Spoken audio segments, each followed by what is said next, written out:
اعوذ باللہ من الشیطان اللعین الرجیم بسم اللہ الرحمن الرحیم الحمد للہ رب العالمین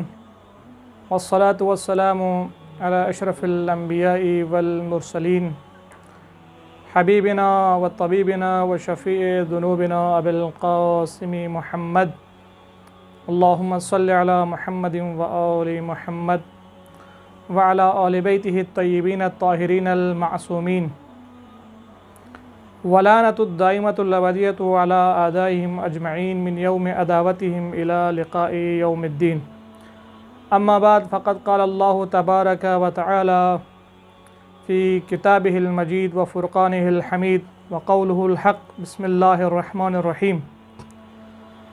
وعد اللہ الذین آمنوا وعملوا الصالحات لہم مغفرۃ واجر عظیم۔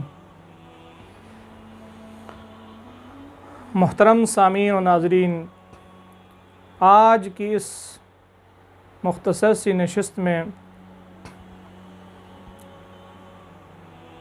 جس موضوع کا انتخاب کیا ہے وہ موضوع ہے قرآن اور اسلام کی نظر میں نجات کا راز۔ انسان اس روئے زمین پر جتنے بھی انسان ہیں ہر کوئی اپنی نجات کی فکر میں ہیں، ہر کسی کی یہی کوشش ہے کسی نہ کسی طریقے سے یہ سعادت حاصل کریں، دنیاوی نجات بھی اور اخروی نجات بھی۔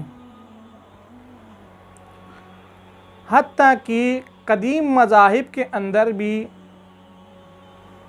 یہ فکر موجود تھی، نجات کی تلاش جستجو، لیکن ان میں افراط و تفریط پایا جاتا تھا۔ قدیم مذاہب کی طرف اگر ہم دیکھیں تو نجات کے حوالے سے افراط و تفریط کے شکار تھے۔ کسی کا عقیدہ تھا کہ نجات کے لیے فقط ایمان کافی ہے، کسی کا عقیدہ تھا نجات کے لیے صرف عمل صالح کافی ہے، لیکن دین مبین اسلام نے بتا دیا واضح طور پر، جس آیت کو سورہ مائدہ کی آیت نمبر 9 کی جس کی تلاوت کا شرف میں نے حاصل کیا، اس میں خالق کائنات نے واضح طور پر بتا دیا دین مبین اسلام کے نزدیک نجات فقط ایمان کے اوپر موقوف نہیں ہے، نجات صرف ایمان کے ذریعے سے حاصل نہیں ہو سکتی، اور نہ صرف عمل صالح کے ذریعے سے نجات انسان حاصل کر سکتا ہے، بلکہ خدا نے واضح طور پر قرآن کے اندر اس چیز کو واضح کر دیا کہ انسان کی نجات ایمان اور عمل صالح دونوں کے ذریعے ممکن ہے، یعنی یہ دونوں لازم و ملزوم ہیں۔ انسان کی نجات کے لیے ایمان کے ساتھ عمل صالح ہوگا تو وہ نجات پائے گا، فقط ایمان کے ذریعے سے نجات حاصل نہیں ہو سکتا، جیسا کہ عیسائیوں کا نظریہ تھا۔ ان کے مذہب میں یہ چیز ہے، ان کے عقائد میں ہے کہ فقط ایمان کافی، عمل کی ضرورت نہیں ہے، ایمان ہو تو نجات ممکن ہے۔ اور اسی طرح بدھ مذہب کے اندر ایمان کی کوئی حیثیت نہیں ہے ان کے ہاں، فقط عمل صالح ہو، نیکی ہو، نیکی کے ذریعے سے نجات پا سکتے ہیں، ان کا یہ نظریہ۔ لیکن دین مبین اسلام نے واضح طور پر اے انسانوں، اے اللہ کے بندو، کسی غفلت میں نہ رہنا، اگر نجات چاہتے ہو،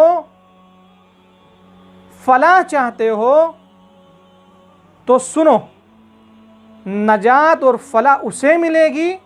جو ایمان کے ساتھ عمل صالح بھی انجام دے گا۔ وعد اللہ الذین آمنوا وعملوا الصالحات، اللہ نے وعدہ کر رکھا ہے صاحبان ایمان سے، وعملوا الصالحات، اور جو عمل صالح انجام دیتے ہیں ان سے اللہ کا وعدہ ہے، لہم مغفرۃ واجر عظیم، ان کے لیے مغفرت ہے عند اللہ اور اجر عظیم ہے، یہی لوگ اللہ کے نزدیک کامیاب ہوں گے۔ یعنی ایمان اور عمل صالح دونوں لازمی ہیں، دونوں کو یکساں حیثیت حاصل ہے انسان کی نجات کے لیے۔ فرق صرف اتنا ہے کہ ایمان کا رتبہ مقدم ہے، ایمان کو پہلی حیثیت حاصل ہے، یعنی ایمان کے ساتھ عمل صالح ہوگا تو وہ نجات حاصل کر سکے گا۔ تو انسان کی نجات کے لیے اللہ نے صاف طور پر بتا دیا کہ انسان دو طریقوں سے ہی نجات حاصل کر سکتا ہے، ایمان کے ساتھ عمل صالح ہوگا تو وہ نجات پا سکے گا۔ اب آئیں عمل صالح کی طرف، تو علماء اسلام عمل صالح کو دو قسموں کی طرف تقسیم کرتے ہیں۔ ایک قسم جس کا تعلق اللہ کے ساتھ خاص ہے،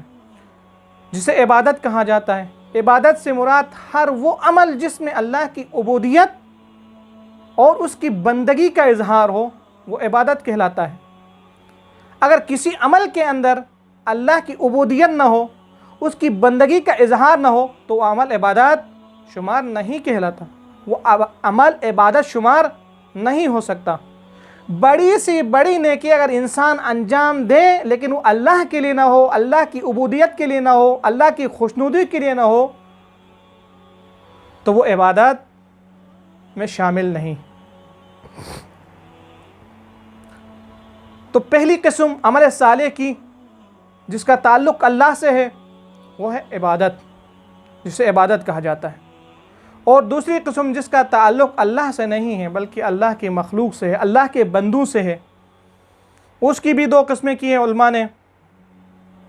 ایک کی حیثیت فرض کی سی ہے جسے اخلاق کہا جاتا ہے۔ اخلاق سے مراد انسان اپنے بندوں کے ان تمام فرائض اور حقوق کو احسن طریقے سے انجام دے، یہی اخلاق ہے۔ چاہے وہ بندے اس کے والدین ہوں، اس کے ماں باپ ہوں، اس کے رشتہ دار ہوں، اس کے اہل وطن ہوں، غیر اہل وطن ہوں، اس سے کوئی فرق نہیں پڑتا، بلکہ بندوں کے حقوق کی رعایت کرنا اخلاق کہلاتا ہے اور یہی عمل صالح ہے۔ حتیٰ کہ جانوروں کے حقوق کی رعایت کرنا بھی عمل صالح ہے، اس اخلاق کے اندر آ جاتا ہے۔ اخلاق کے دائرے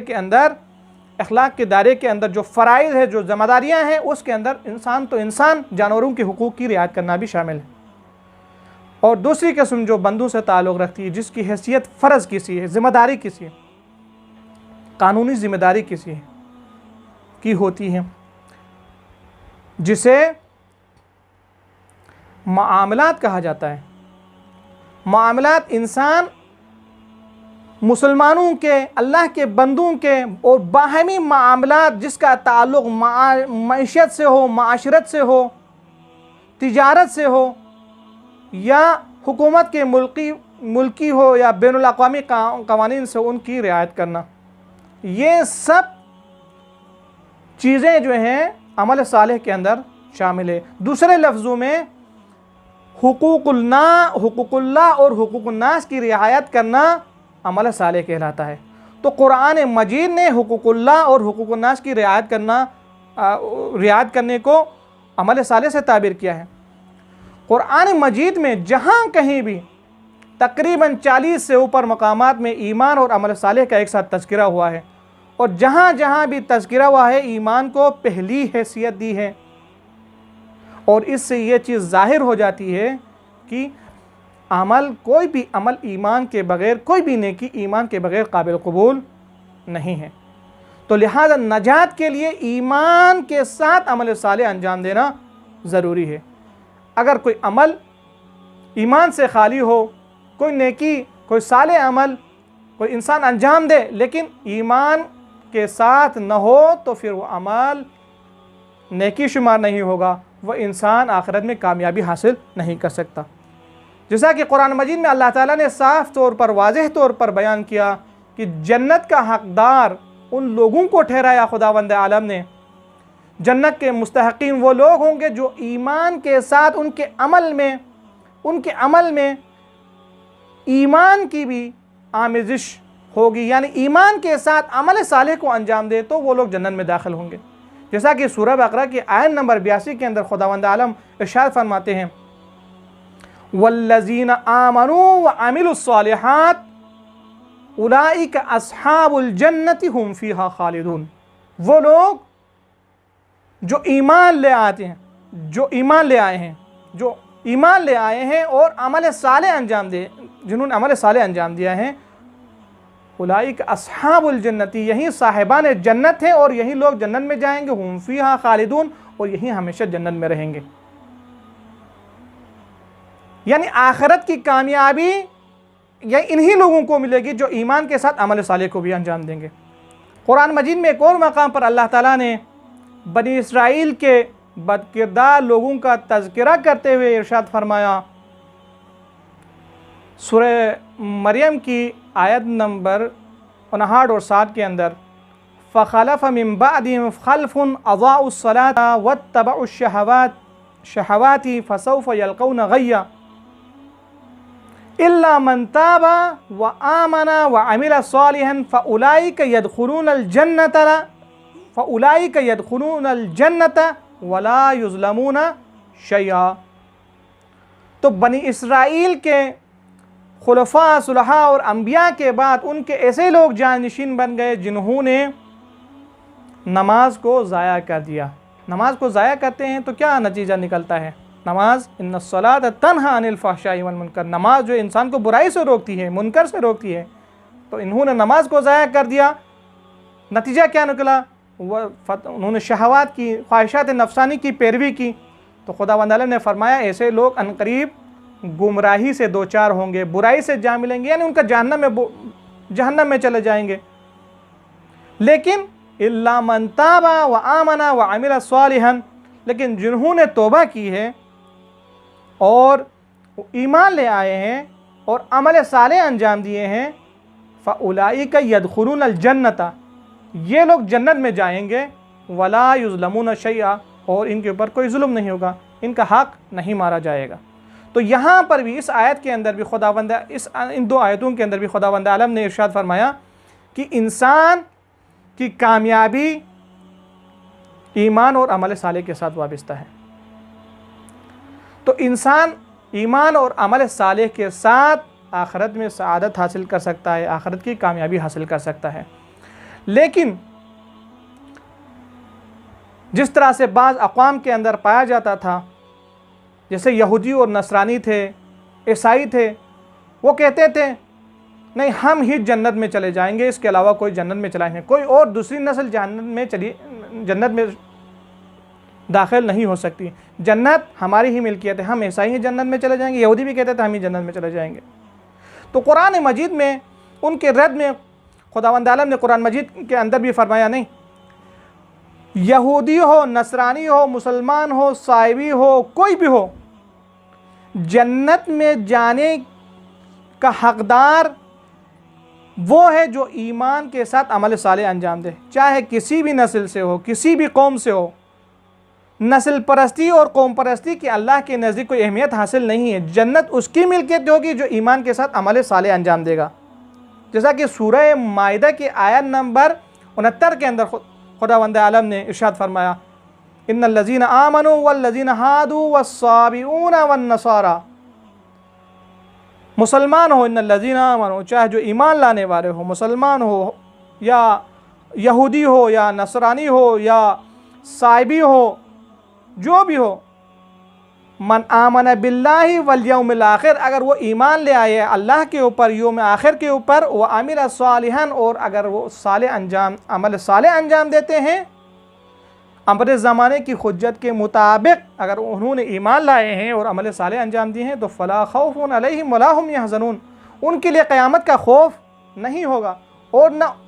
سابقہ ان کے لیے کوئی غم ہوگا، حزن ہوگا۔ تو عزیزان محترم، ان محترم سامعین، آپ کی خدمت میں جن آیات کی تلاوت کا شرف حاصل کیا، ان آیات سے نتیجہ یہ نکلتا ہے کہ انسان کی کامیابی کے لیے دو چیزیں اسلام نے لازمی قرار دی ہیں۔ ایمان کے ساتھ عمل صالح ہوگا تو وہ انسان آخرت میں کامیابی حاصل کر سکتا ہے۔ نسل پرستی کی، قوم پرستی کی اللہ کے نزدیک کوئی حیثیت حاصل نہیں ہے۔ کوئی نسل پرستی کی بنا پر، قوم پرستی کی بنا پر جنت میں داخل نہیں ہو سکتا ہے۔ حتیٰ کہ مسلمانوں کے اندر بھی بعض یہ چیز پائی جاتی تھی کہ مسلمان بھی کہتے ہیں ہاں ہم مسلمان ہی جنت میں چلے جائیں گے۔ اللہ نے کہا ان الذین آمنوا، آگے جا کے فرمایا من آمن باللہ والے، مسلمان ہو، ایمان لانے والے ہو تو من آمن باللہ والیوم الآخر وعمل صالحا، یوم آخر پر ایمان لے آئیں اور عمل صالح انجام دے گا تو اس کے لیے خوف نہیں ہوگا، اس کے لیے حزن نہیں ہوگا۔ فقط ایمان انسان کی نجات کے لیے کافی نہیں ہے۔ تو ہم اپنی گفتگو کو یہیں پر روک لیتے ہیں، انشاءاللہ اگلے جلسوں میں اسی موضوع کو ادامہ دیں گے، اسی کو آگے سلسلے کو جاری رکھیں گے، اسی موضوع پر گفتگو کریں گے، اور انشاءاللہ آگے جا کے ان کرداروں کا بھی تذکرہ کریں گے جو نجات حاصل کرنے والے آخرت میں فلاح پانے والے، ان کرداروں کا بھی قرآن مجید کے اندر ذکر ہے، ان کرداروں کا بھی انشاءاللہ ہم تذکرہ کریں گے۔ وآخر الدعوانا ان الحمد للہ رب العالمین۔